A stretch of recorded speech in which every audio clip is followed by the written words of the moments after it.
भाई देख, तूने बहुत बढ़िया बात करी। ये जो तेरा प्रॉब्लम है ना, ये प्रॉब्लम मेरा था। ये भी तेरी उम्र में ही था। मैं भी सोचता था कि बापूजी जो बता रहे हैं वो वाकई में सच होगा या नहीं होगा, क्योंकि मेरा सेल्फ रियलाइजेशन उस समय नहीं हुआ था, आत्मज्ञान नहीं हुआ था। मेरा बिलीफ जो है वो मेरा बिलीफ सिस्टम जो है ये ब्रह्मा कुमारी वालों ने तोड़ दिया था, क्योंकि बार बार प्रेडिक्शन की, फेल हुई। विनाश विनाश कहते कहते वो भी फेल हो गया। मैंने भी पढ़ाई छोड़ने का फैसला कर लिया था। बहुत कुछ हुआ जीवन में। अभी मेरी उम्र 38 है, और ये सब 15 साल से शुरू हुआ था।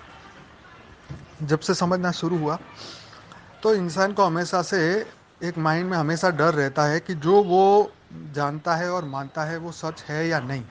ठीक है, ये डर हमेशा रहेगा इंसान को। तो जब तक आत्मज्ञान ना हो तब तक, तो उस समय में हम दूसरे सहारा लेते हैं, शास्त्रों का, या जो बड़े ज्ञानी आत्मा हैं उनका सहारा लेते हैं, जो जिन्होंने जिनका नाम हो चुका है हिस्ट्री में, जिन्होंने बहुत कुछ अच्छा काम किया है, हम उनका सहारा लेते हैं। हम ऐसा कैरेक्टर ढूंढते हैं जिससे हमारी बिलीफ को सपोर्ट मिले। You understand? जैसे इस ब्रह्मांड के बाहर जीवन है कि नहीं, ये एक बिलीफ है। अब शास्त्रों का सहारा ले तो शास्त्रों में लिखा है ऐसा कोटि कोटि ब्रह्मांड है, अनंत ब्रह्मांड है। तो हमें माइंड में एक शक पैदा होता है कि यार, क्योंकि अभी तक साइंस तो प्रूफ नहीं कर पाई, इसीलिए हमेशा शक रहता है कि मैं जो मानता हूँ जानता हूँ सच होगा या नहीं होगा।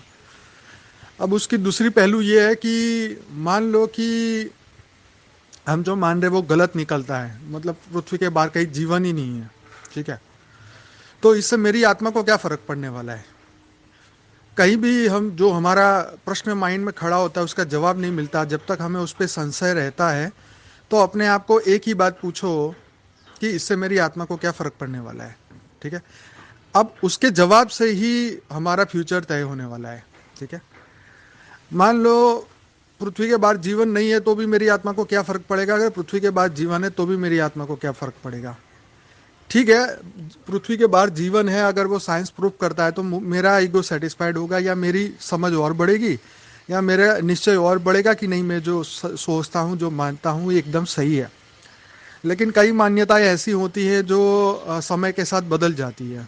ठीक है, क्योंकि समय हमेशा परिवर्तनशील है, तो बिलीफ भी बदलती है, कोई नई बात नहीं है। हम पहले कुछ और मानते थे जीवन को, तो जैसे जैसे जैसे तुम गाड़ी लेके बाहर निकलते हो तो तुम्हें जाना 1000 किलोमीटर दूर है। ठीक है, तो तुम्हें दिखेगा, गाड़ी में बैठ के देखोगे तो मुश्किल से आधा किलोमीटर दूर दिखाई देगा। तो तुम्हें सबसे पहले विश्वास किस पे करना है? आधा किलोमीटर पे जो दिखाई दे रहा है उस पे विश्वास करना है। अगर तुम रात को निकले हो तो 200 मीटर ही दिखेगा तुम्हें, लाइट का, वो भी लाइट के सहारे। तो जो तुम्हें दिखाई देता है उस पर विश्वास करके आगे बढ़ना है। मान लो 1000 किलोमीटर तो दूर की बात छोड़ो, अगर 2 किलोमीटर दूर भी कुछ प्रॉब्लम है तो तुम अभी से नहीं देख पाओगे, वो तो तुम वहाँ जाओगे तब तुम्हें रियलाइज़ होगा कि प्रॉब्लम है या कोई दिक्कत है, रोड क्लोज है, एक्सीडेंट हुआ है, जो भी है वो वहाँ जाके ही पता चलेगा।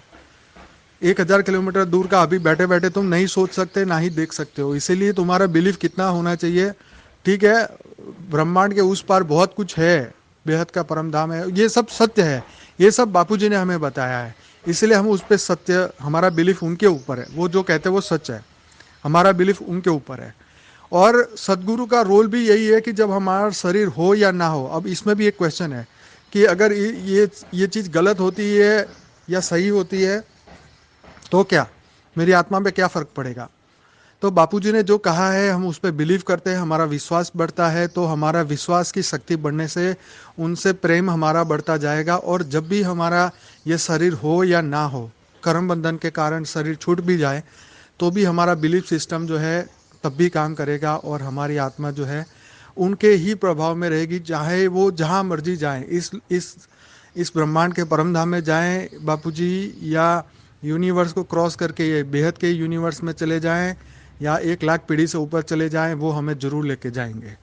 तो ये सीधा हमारा ये विश्वास, हमारा बिलीफ सिस्टम जो है ये आज भी काम करेगा, मृत्यु के बाद भी काम करेगा।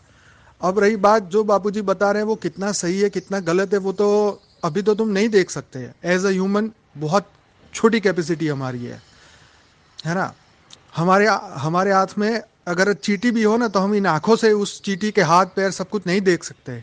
अगर एक छोटा सा भी एक वायरस हो ना, तो उसको पकड़ने के लिए इतने बड़े बड़े इलेक्ट्रॉनिक माइक्रोस्कोप चाहिए, तब जाके उसको हम देख पाते हैं। तो इस आंखों को देखने की तो औकात भी नहीं है ये चीज़। तो ये तो ब्रह्म ज्ञान है, मतलब ये ऐसा ज्ञान है जो कल्पना से भी परे है। इसको अनुभूति करने में तुम्हें करोड़ों जन्म लग जाएंगे, करोड़ों साल लग जाएंगे, तो भी तुम उस परमात्मा की वो डायरेक्ट चीज़ को नहीं जान पाओगे। उनकी उनकी सोच, विचार, कल्पना शक्ति और उसकी अद्भुत शक्ति को तुम कभी भी, एक एज ए ह्यूमन तुम कभी भी नहीं समझ पाओगे। इसलिए अपनी कल्पना को रोको, अपने विश्वास को मजबूत करो, अपने भय को ख़त्म करो। ये भय ख़त्म होने वाला नहीं है जब तक आपके मन में ये संशय रहेगा। इसलिए गीता में कहा ना कि मेरे पे विश्वास कर अर्जुन, सबको भूल जा। क्योंकि इसमें इस संशय बुद्धि से तुम भ्रमित ही होने वाले हो, और भ्रमित व्यक्ति का जो है हमेशा सर्वनाश होता है। इसीलिए भ्रमित ब्रह्म में मत रहो, भ्रमित मत हो। जब तक भ्रमित होते रहोगे तब तक तुम्हारा नुकसान होता ही रहेगा। भ्रमित बुद्धि भटकाती रहेगी, कभी इधर कभी उधर, कभी ये धर्म सही है कभी ये धर्म सही है। धर्मों में चक्कर लगाते रहोगे, जन्म पे जन्म निकलते जाएंगे निकलते जाएंगे निकलते जाएंगे। इसीलिए हमारे सनातन धर्म में गुरु पूजा को क्यों आगे लेके आए कि गुरु ही तुम्हारा भगवान है। क्योंकि वो भगवान को तो देख नहीं सकता, ये ह्यूमन, ये आत्मा नहीं देख सकती। इसीलिए गुरु को भगवान माना गया और उसी की पूजा करने लगे। और इसीलिए कि भाई आत्मा, मेरे गुरु जो है इस लोक में जाए या परलोक में जाए, वो हमेशा मेरे ऊपर कृपा दृष्टि रखेंगे और मरने के बाद भी वो मुझे हेल्प करेंगे या मुझे सत्य तक पहुंचाएंगे। तो परम सत्य तक पहुंचने के लिए किसी ना किसी पे तो जीवन में भरोसा करना ही होगा। और जब तक हम भरोसा नहीं करेंगे तब तक हम भटकते रहेंगे, ये पक्की बात है। तो जिस जिस व्यक्ति ने जो ये ज्ञान दिया है, उसका रियलाइजेशन करने के लिए अपना समय को श्रेष्ठ बनाओ, उसके ऊपर फोकस करो। जितना दिखाई देता है उस पर फोकस करो, उसको रियलाइज करने की कोशिश करो। आने वाले समय में साइंस हो सकता है बहुत कुछ करे, लेकिन उस दिन तुम्हारा भरोसा बैठे, तुम उस दिन निश्चय प्राप्ति करो, उस दिन तुम्हें शक्ति मिले, उस दिन तो बहुत देर हो जाएगी। हो सकता है इस जीवन में तब तक कितने पापड़ बेल चुके हो, तुम कितने विकर्म कर चुके हो, कितने लोगों के प्रभाव में आ गए हो, कितना अपना नुकसान करवा चुके हो। तो इससे बेटर है कि दूर की बातों को दूर रखो, जो नज़दीक है पहले उसको देखो, इस जीवन को देखो, इस जीवन के जो प्रश्न है उसको सॉल्व करो, है अपने कर्म बंधन को खत्म करने की कोशिश करो। जिस दिन तुम्हारे कर्म बंधन खत्म हो जाएंगे, तुम मानो या ना मानो, तुम हायर डायमेंशन में जरूर जाओगे, आपको कोई रोक नहीं सकता। बापूजी को नहीं मानने वाले लोग भी आज जनलोक, महलोक, तपलोक, स्वलोक में बैठे हुए हैं। ऐसा नहीं है कि जीवन वहां खत्म हो गया, लेकिन बापूजी ने तो जो ज्ञान दिया है, तुम्हें इन चक्करों से हटाने का ज्ञान दिया है कि तुम ना इस चक्कर में फिर से आओ, ना तुम्हें ये लफड़ा पड़े, है ना। तो ये बातों को बड़ी रियलाइजेशन के बाद ही तुम बिलीव कर सकते हो।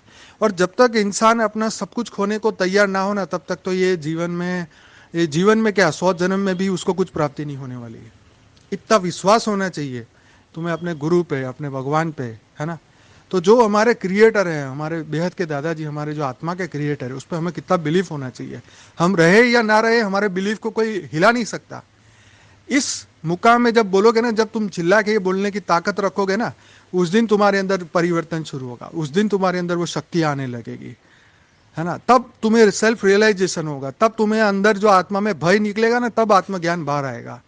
बाकी तो ब्रह्म की दुनिया है, भटकते रहो, इसका कोई अंत नहीं। कितने जन्म कम पड़ेंगे, कितने जन्म के ऐसे लोगों के चक्कर में आओगे, कहाँ तुम्हें फंसाएंगे, कौन से धर्म में ले जाएंगे, वो तो कर्म ही तय करेंगे तुम्हारे। तो इस दुनिया में सर्वश्रेष्ठ ज्ञान सिर्फ दादाजी ने दिया है, तो उसके ऊपर फोकस करो, पूरा विश्वास रखो। उन्होंने इस धरती लोक में से कुछ पाने के लिए ये ज्ञान नहीं लिया है, वो तो अपना सब कुछ सर्वस्व त्यागी है। वो तो उनके जैसा जीवन तो किसी का है ही नहीं। हमने जो उनकी तपस्या देखी है, हमने जो उनका त्याग देखा है, आपने तो जीवन में उनको देखा ही क्या है। इनका रुतबा इतना जबरदस्त था, जब वो वकालत करते थे उनकी चैम्बर में जाने की किसी की हिम्मत नहीं थी। इतनी पर्सनालिटी थी उस जमाने में, है ना। बड़े बड़े लोग उनको सलाम करते थे। तो फिर भी उन्होंने ये सब क्यों त्याग किया? क्योंकि उनको पता था कि ये नश्वर दुनिया है, ये आज है कल नहीं है। वो सत्य को जान चुके थे, परम सत्य को जान चुके थे, और वो परम सत्य वो हमें समझाना चाहते थे। और इसीलिए हमें उन्होंने इस लाइन में लाया और हमें आगे लेके जाके दुनिया के लोगों का कल्याण करने के लिए हम इस मुकाम तक पहुँचे हैं, वो भी उनके बल और उनके भरोसे।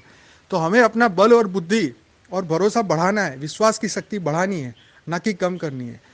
ये भ्रमणाओं को, है ना, अविश्वास को, ये अनिश्चित, इन सबको भूल जाओ। जीवन में आगे बढ़ना है तो बस रोज रोज मरने से अच्छा एक ही बार मरना, मतलब संपूर्ण विश्वास है। आज नहीं तो कल हमें वो परम सत्य तक पहुंचा ही देंगे, जैसे वो है वो तो बना ही देंगे एटलीस्ट।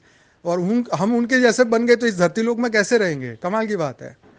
तो ये बहुत अमेजिंग बात है, इसको रियलाइज करेंगे ना तो 100% वो पावर आपको अनुभूति होगी कि जिसका कोई जवाब नहीं है। परम शांति, तभी भय भागेगा।